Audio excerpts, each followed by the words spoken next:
Hi అండి, అందరికీ శుభోదయం.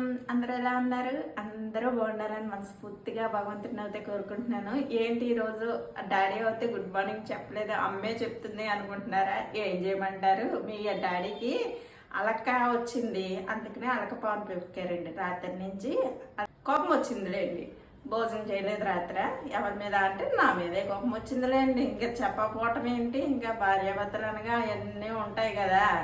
రాత్రి ఎంత బతిమాలినా భోజనం చేయాలన్నారు, పడుకున్నారు. ఉదయం ఎంత లేపినా బతిమాలినా ఏం రిజల్ట్ లేదు. ఇంకేం చేయను, మీ అందరికీ శుభోదయం చెప్పాలి కదా, అందుకు నేనే శుభోదయం చెప్పేస్తున్నాను. ఇంకా ఇంకా వేడిగా టీ పెట్టానమాట.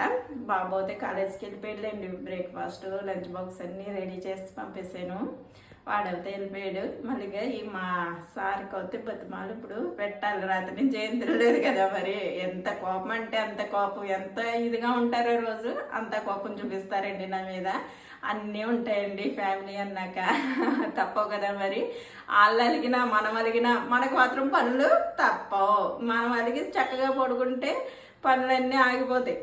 ఎవరు చేస్తారు, మనమే చేసుకోవాలి. అందుకని మనం అలిగినా ఏమీ లాభం లేదు. వాళ్ళు అలిగితే మాత్రం చక్కగా పడుకోవచ్చు, మనకి మాత్రం ఎగస్ట్రా పని.